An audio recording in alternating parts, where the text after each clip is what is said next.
Welcome to another video. This is Bearhead's Woodworking, and today we are going to be making a triangle clock. Now, I haven't made many videos, but this is going to be a different style than the ones I've made before. Here I am starting and milling up my lumber, as you can see. Planing them down because I am using pallet wood, because wood is absolutely insanely expensive right now, and this is more of a test project than anything. I saw a picture on Instagram and wanted to give this a shot. So a triangle clock is what we are going for. So I'm just planing down the rough surface of the pallet wood, seeing if I can get something usable, and I ended up getting 2 usable pieces out of those 3, and now I'm going to be joining the edges just so that way I can take them to the table saw and get my final thickness going there.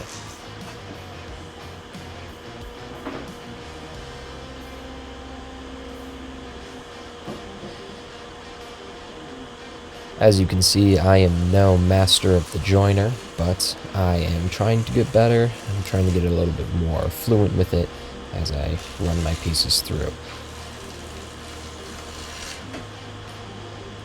And from the joiner, we go straight to the table saw and rip our pieces down to our final thickness, obviously trying to keep that jointed edge right up against the fence, so that way we have a straight piece and it'll be nice and square. I did plane down both sides of the pallet wood before joining it, which I know is not in the proper order, but it's the way I did it this time just because this is a test and I didn't want to be dealing with those rough surfaces all over my hands, because splinters are some of the worst things ever.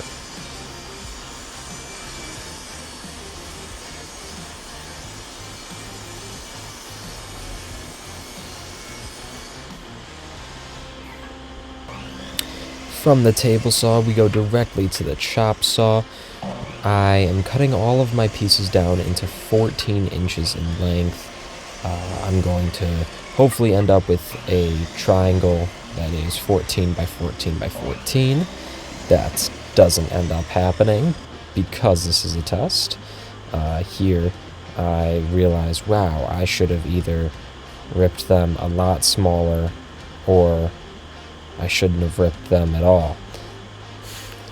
Because now I'm not sure what the final length was, but I had too much.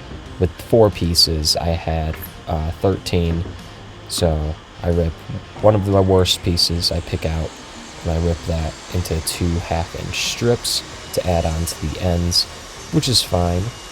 This isn't going to be a clock I sell. This is more of a proof of concept, seeing if I can do this.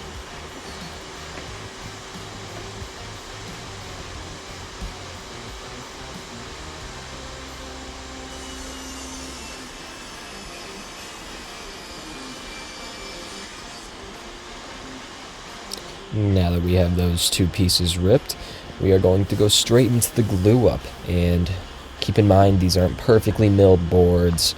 The glue up isn't going to end up perfect because the more time you spend milling wood, the easier things get later.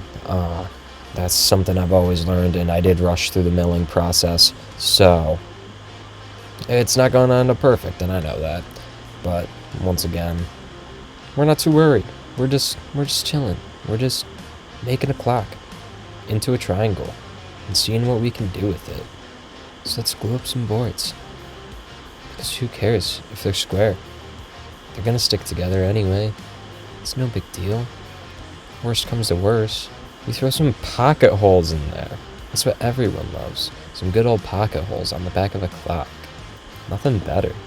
Get after it.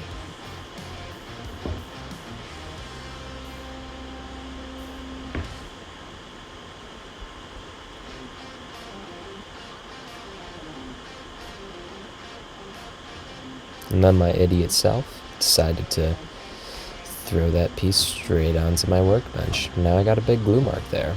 Let's clamp it up. See what happens. Try to straighten out these pieces so that way I don't have to plane this thing again.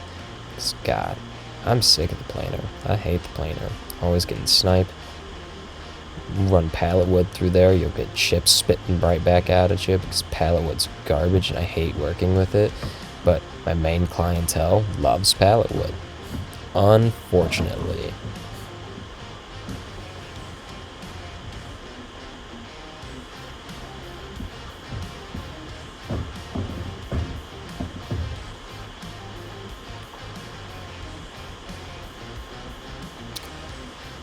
Alright, so I leave this in the clamps for about an hour, mainly because I wanted to get this video done, and it was also pretty darn hot outside. It was about maybe 80 degrees at the time, so I figured it would be good enough to work with. Now, I tested it, tugged on it a little bit, she stayed. So now I'm cutting the triangle, and this is just 30-degree angles.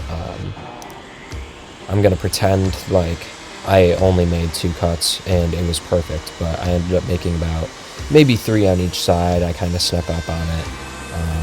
My miter gauge wasn't very accurate, and also I'm just not good at woodworking, so there's that too. So now what I'm doing is I'm marking the center. I later find out that I probably should have lowered the center about an inch,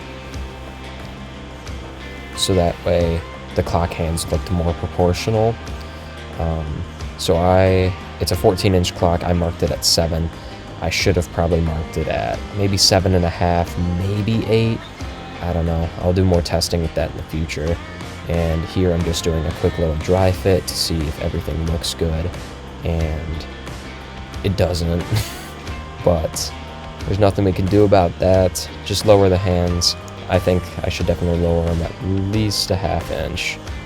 But I don't like the way the minute hand hangs off the edge of the clock when it hits the top 2 sides. So now I'm going to sand it down to 220. And then I'm going to take a gray stain that I've had for a long time to sort of complement the pallet wood. And once I'm done staining that, I'm going to directly hit it with the sander again. Not even let it dry, just let it get a rough little finish there. And then I just hit it with some spray lacquer. I'm not going to use a polyurethane or anything. It's just a clock. It's a piece of decor. It doesn't need to be that tough. The main thing with the clocks is I don't like to overkill on them. Now I'm just going to get the clock mechanism nice and tight with a little wrench and finish up everything else, get the hands on, and let's see how it looks, the final product.